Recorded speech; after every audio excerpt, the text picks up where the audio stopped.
Hi, this is Dan Heisman, and we're continuing with our series of YouTube videos to help people improve their chess. In the previous video, I talked about counting again, and I mentioned that I often name things that I need to teach so that I can talk about them and they have a name for the concept. And I mentioned that counting was one of them, and I mentioned that Charles Hurtan did that with sneaky pins. So I did a video on sneaky pins a couple weeks ago, and it's a really good name for the idea that a pin piece is not really guarding a square. So I thought in today's video I'd just kind of go down a list of some of the Danisms that I've had, the names that I give something, and we've already talked about some that we don't need to talk about, you know, let's say like counting and things like that. But let's talk about some of the ones that I've given names to. And let's start with negative move. My definition of a negative move is a move that you make, and after you make that move, the evaluation of the position is even worse than it was if you hadn't made that move. And since that's always true if you're in Zugzwang, I made an exception. I said, if you're in Zugzwang, then you can't make a negative move. You're just in an unfortunate position. So I tried to find an example. This was the first one I thought of. In this game, in this position, White played bishop to a1. And that looked to me like a negative move. The way you can tell if it's a negative move is give the evaluation of the position after the move to the computer. And if you instead make it the opponent's move, if the opponent's move would have had a lesser evaluation than when you made that move, then it's a negative move. So in other words, let's do this. Let's show you the computer's evaluation. We'll play bishop. Right now, before we play bishop a1, the computer says that White's up by about a pawn. After bishop a1, Black's up by about a third of a pawn. But let's just make it Black's move instead and say that White passes. Make it Black's move. And now we'll start the evaluation again, and I think the computer says here that the game is close to even, although right now it says Black has a very slight advantage. So in a sense, this wasn't really a negative move, it was a nothing move. Basically, White made a move, and after the move, it was just as bad as if you had just given Black the move. If you had given Black the move and Black would be even better after you made the move, then it's a negative move. So anyway, so bishop a1 here struck me as a negative move, even though the computer says it's probably pretty close to zero effect. So White lost a pawn by making the move. He would have also lost a pawn by just giving Black the move. That's a negative move. Let's remind people what hope chess is. Hope chess is where you make a move and you don't look at your opponent's checks, captures, or threats. And then when he makes one, you hope that you will have a way of meeting it. So for instance, after d4, d5, knight f3, bishop f5, c4, knight c6, c takes d5. Here my student was Black. He immediately played knight to b4, threatening knight to c2 check, not looking at all for what White could do to stop it. And it turns out that White has queen a5 check, queen a4 check, sorry, winning the knight. So knight b4 is a good example of hope chess. He's just making a move, and then when White checks, he hopes that there's a way to save the knight, and there's not. There's a lot of other things you can hope for in chess. If you're interested in that, see my video on hope chess or my video on hope chess and hand waving. Speaking of hand waving, let's remind you what hand waving is. Let's bring up position number...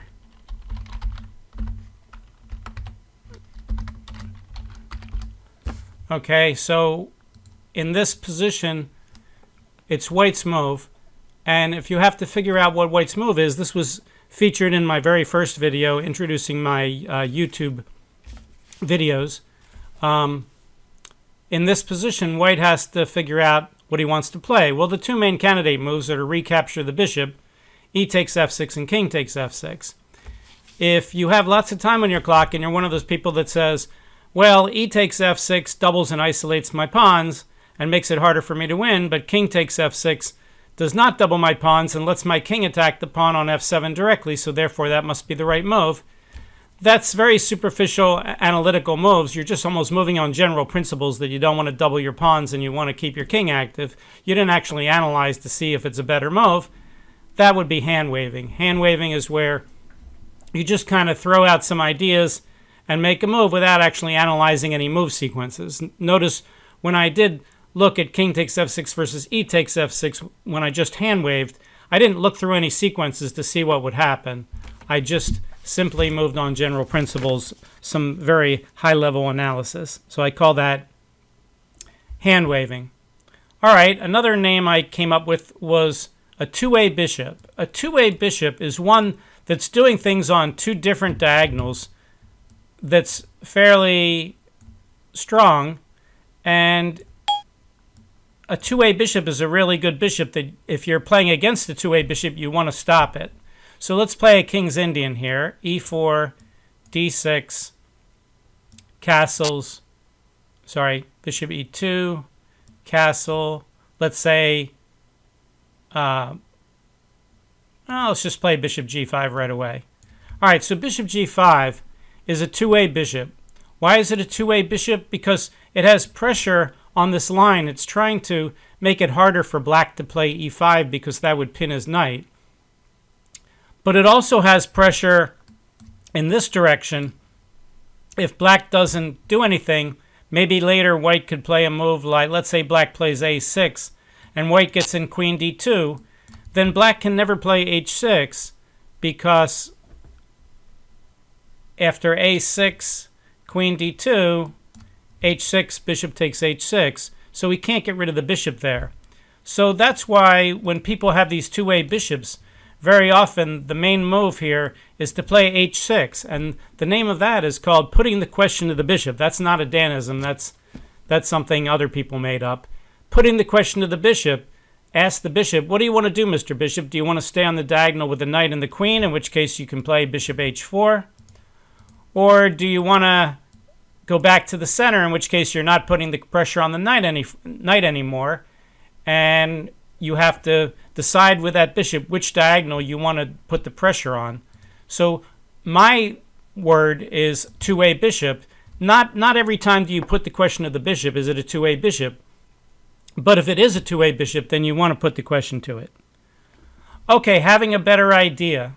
Having a better idea is where you know a principle and you purposely don't follow the principle even though it applies because you have a better idea. So for instance, let's make the board bigger here. We don't need to show the computer analysis. Suppose white is playing a Cole system. Knight f6, e3, e6. And white decides here, instead of developing his pieces and castling, he really likes that knight e5 move. And he plays knight e5, even though that's not the book move, and it violates the principle, move every piece once before you move any piece twice, unless there's a tactic. Well, this is what I call having a better idea. You know, white is usually a weaker player who knows these principles, and instead he gets enticed by something that he knows he probably shouldn't be doing, that it breaks the principles, but he thinks he's going to have a better idea. In other words, you know, Lasker said don't move pieces twice in the opening. It was reflected by Capablanca. It was reflected by Alyakin. It was reflected by Fischer. It was reflected by Kasparov. You know, all these great world champions said, you know, if you're not a very good player, you know, don't be moving your pieces twice in the opening. And this person playing white who plays knight e5 knows that. It's not like he's such a beginner he doesn't know he shouldn't be doing this kind of stuff. But he gets enticed by it and he does it anyway. That's what I call having a better idea. Okay, my next little Danism is overpreparation. Nimzovich came up with the idea of overprotection. Overprotection is where you guard something more than what you need to guard it. And that's a good thing because it frees up your pieces when you overprotect something. I came up with the idea of overpreparation, which is you have a move that you can play that's safe, but instead of playing it, you keep preparing that move. Even though it's not a great idea to keep preparing it, you could just play it. Let's go back to the King's Indian again. c4, g6, knight c3, bishop g7, e4, d6, bishop e2, e5. Okay, so e5 is a move you could play there. Let's say you castle first, which is the main line, and white plays knight f3. Now e5 is safe again, but let's say black doesn't know it's safe. Let's say you haven't studied opening theory or watched my video on the tabiya for the King's Indian, and you think it's not safe. So you keep preparing it. You play knight bd7. I wouldn't really call that over-preparation, although it kind of is. And let's say white castles. Now you certainly could play e5, but let's say you play rook e8 first. That's over-preparation. Now, rook e8 is completely unnecessary. It's a move that supports e5, but, you know, after you play rook e8, you're not able to do it, and which in some cases that may allow white to play a move like e5, stopping your move e5. And even if he doesn't stop the move e5, let's say he just plays bishop e3 and black plays e5 and now white plays d5, black's break move here in this position is to play f5, and you want your rook behind your break move so that if you open that file, you have a nice semi-open file for your rook, or maybe even an open file depending on how white recaptures on e4. So in these kind of positions, you want your rook on e8. You want your rook on f8, not e8. And your over-preparation has led you to take your rook off of the line where you want it to be behind the break move because you felt like you needed to over-prepare for the move e5. So that's over-preparation. All right, another term I came up with is I call silly chess. Silly chess is when adults play chess like a little kid would play chess, where they just make threats that are easily met, for instance, or they do things that really have no reason, and they know they have no reason, but they're just making that move just to make moves. For instance, let's look at a Joko piano here. Knight f3, knight c6, bishop c4, bishop c5. Let's say white castles, and black plays knight g5. Now knight f6. Now knight g5 for white is kind of a silly chess move because black can easily meet that threat by castling, and that makes the knight move look silly.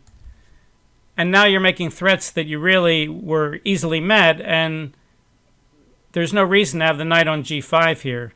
So knight g5 is sort of an example of playing silly chess in that place. Okay, next Danism is accidental versus purposeful error.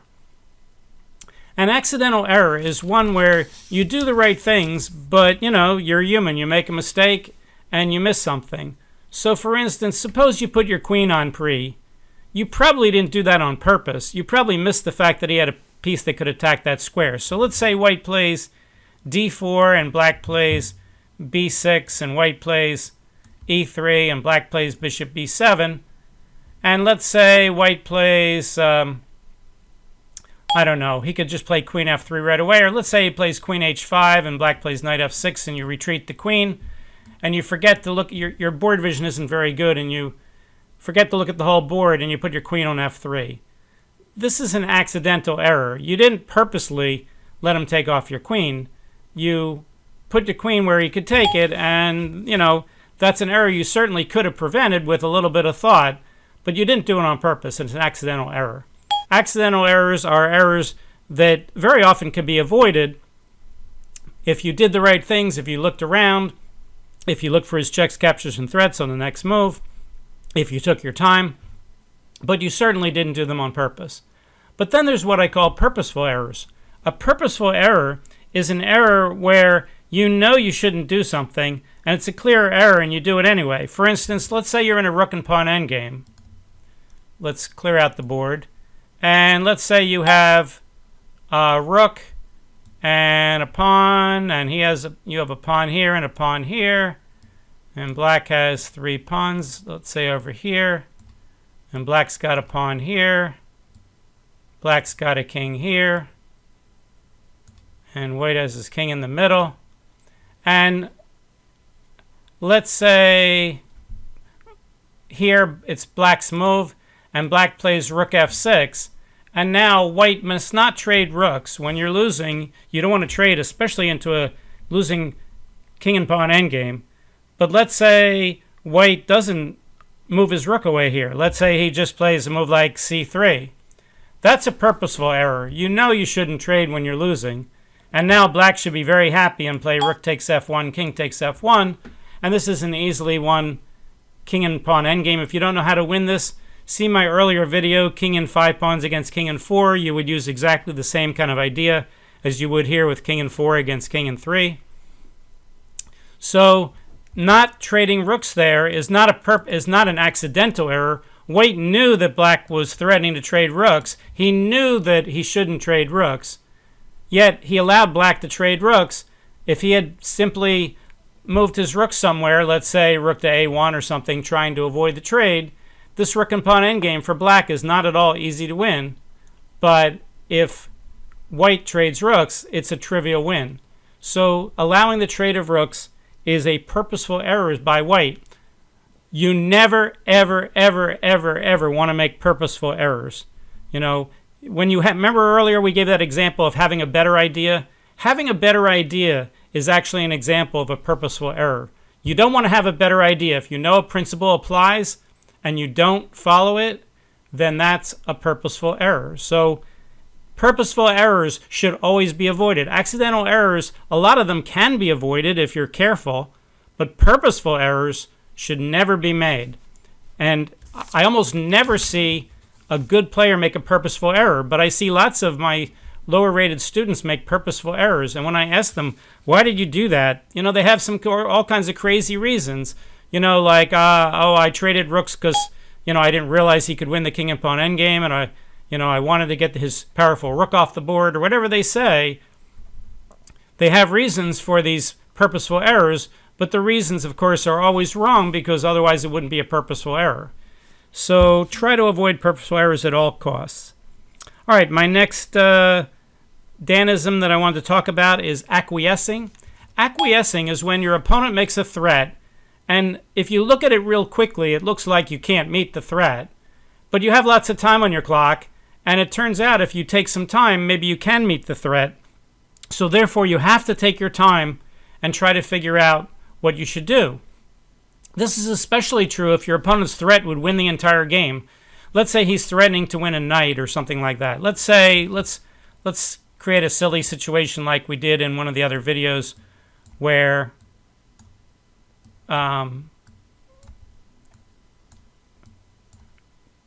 white plays bishop b5. Let's say white plays d5. Sorry, it's black's move. Let's say black does nothing and plays h6 and white plays d5.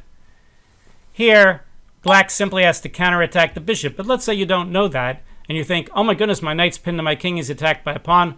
I'm going to lose the knight. Oh well. And you play, knight ge7 so that when he takes the knight, you can take back with the pawn and chase the bishop back. But now you're completely lost if you do that. So in this case, if you play knight ge7 quickly without looking for a6, that's what I call acquiescing. You never want to acquiesce because if your opponent has a threat that can win the whole game and you have lots of time on your clock, you want to take at least a little bit of that time to make sure that there really is no defense. Just because you don't see one right away doesn't mean there isn't one.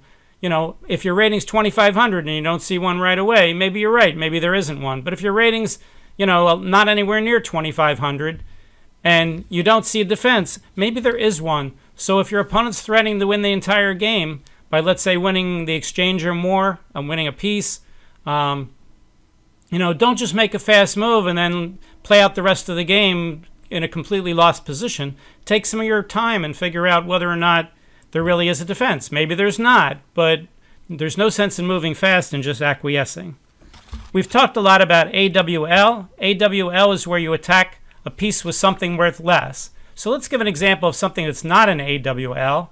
Let's say I play d4 and black plays d5, and white plays e3 and black plays bishop f5, and white plays knight e2 and black plays c6, and white plays knight g3.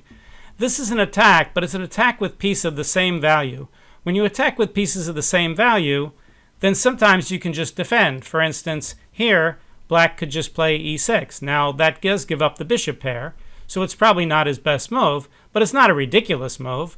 You know, white's threatening the bishop. Knights and bishops are worth roughly the same, so defending the bishop in this case is very reasonable. But let's say instead, if white had played, black had played here, let's see, let's say white had had played g4 right away. Okay, in this case, this is an AWL. I'm attacking the bishop with something worth less, so therefore the bishop has to move. Now, is this winning a tempo? Not necessarily, because g4 is not a developing move for white. If you do an AWL and you make a developing move to a good square, we call that winning a tempo. So for instance, one of the famous ways to do that is e4, d5, e takes d5, queen takes d5, knight c3. This is an AWL, but it's a little different. White is developing a piece when he's hitting the queen, and the queen would love to stay on the d5 square if he wasn't being hit by something worth less. But unfortunately for black, he has to move the queen, which is, you know, kind of wasting his time, while white is using his time wisely to get the knight out. So when that happens, we call that winning a tempo. Winning a tempo is not a Danism, of course. That's something that was, you know, made up but way before I was born. Okay, so let's look at another Danism, Boardvision. Now, other people have other names for Boardvision. Somebody I saw called it chess vision. I called it Boardvision, so it's not a concept that I made up, but it is a name that I've used. Let's just take any random game. Let's go back to that game we had before. The one where the bishop played to a1, and let's just go forward, I don't know, 40 ply, which is 20 moves. Okay, so this is a little later in the game, and my Boardvision will tell me right away what's going on the board. I'm not analyzing it, I'm just looking at what's on the board. So right now, on the board, I see that white has 7 pawns and black has 6. Both sides have a rook, a queen, 4 minor pieces. So white is ahead a pawn. The c-file is open. Neither side has the bishop pair. Both kings are relatively safe. The knight on a6 is pinned to the queen on a4 by the queen on a7. The center is locked. These are all things I see with my Boardvision. Now, if I go past my Boardvision to my tactical vision and visualization and looking ahead, then I start to see that black has discovered attack threats. For instance, here, since he just played bishop d7, he can move the knight on c6 to almost any square and attack my queen on a4. He could play knight takes e5. He can play knight takes d4. He might even be able to play knight takes b4. And not only would he be attacking my queen, but that would put one less guard on my knight on a6. So for instance, my tactical vision says if white doesn't do anything and black plays knight to b8, he's attacking that knight twice. He's also attacking my queen, so I'd have to save my queen and my knight. I'd have to play something like b5. That's not Boardvision. That's tactical vision, and that's visualization, doing analysis. The Boardvision part is the static part where I'm not moving the pieces. I'm just counting the pieces. I'm seeing the semi-open A file for black. I'm seeing the open C file. I'm seeing that neither side has the bishop pair. I'm seeing the material value. I'm seeing how safe the kings look, that kind of thing. That's part of Boardvision. Okay, now there's an idea in chess which again predates me, which is called domination. And the idea of domination is that you can have a piece domination where like a bishop on e4 dominates the knight on h4. All of the knight's moves from h4 can be captured by the bishop. So this is called domination, piece domination. I came up with another idea of domination, which I call move domination. Let's say you're black and your king is on h8, and it's your move, and you need to move toward the center. And let's say king to g7 and king to g8 are equally safe. There's no pieces attacking g8. There's no tactics on either of these squares. And you want to figure out which move you should play. Well, here you can use what I call move domination. King g7 moves to 8 different squares, and king g8 only moves to 5 different squares. And the 5 squares that king g8 moves to are all included in the 8 squares that king g7 moves to. So therefore, king g7 dominates king g8, and everything else being equal, meaning if there's no tactics, you'd always play king to g8 over king to g7 over king to g8, because it does everything that king g7 does and more. So often, let's say you have 6 candidate moves, and 2 of your candidate moves are very similar. Let's say you have 2 different knight moves that do something, and one knight move does everything the other knight move does and more. You could probably knock down your candidate moves by 1 by saying, all right, between these 2 knight moves, I think this one knight move is at least as good as that other knight move and maybe better, in which case I'm going to eliminate that other knight move as part of my deductive logic for figuring out which move that I like to play. And you could do that by move domination. Okay, another concept I have is a Floobly. What's a Floobly? A Floobly is when you're winning easily and you allow your opponent like a one-move idea that would get back in the game. So let's show you a couple Flooblies. Let's say black has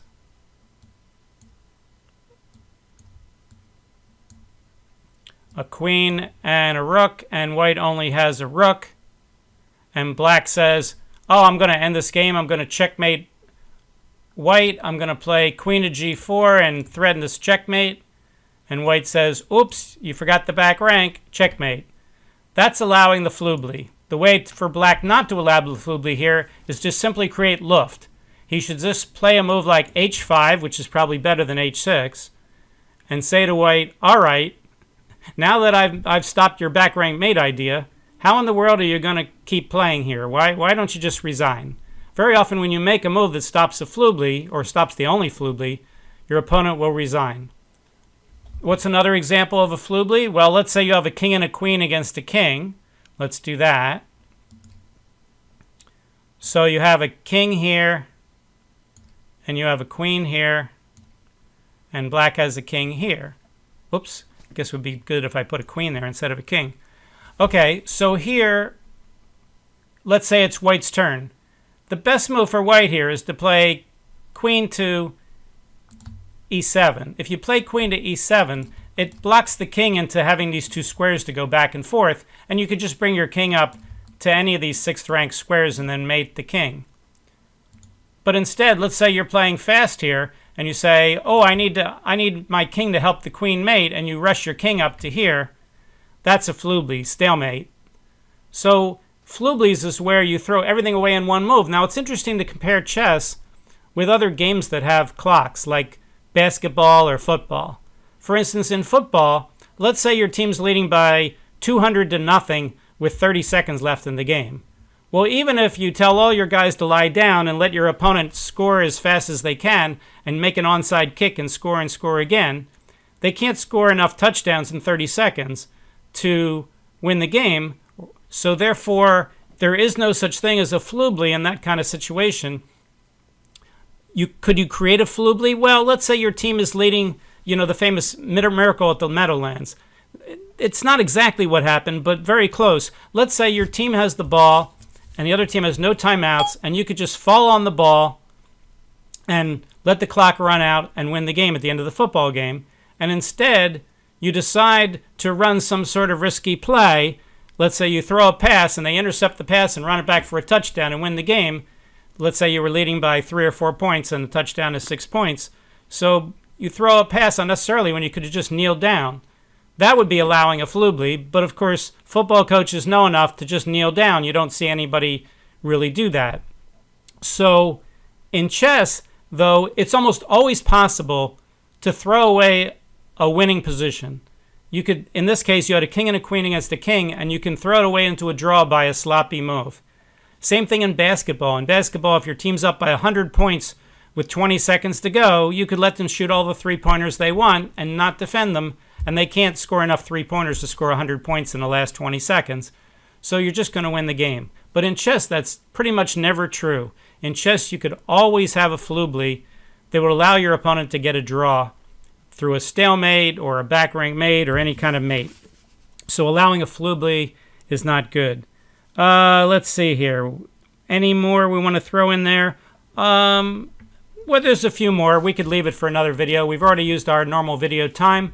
So today we talked about some Danisms, some names I made up to explain situations that didn't normally have names before.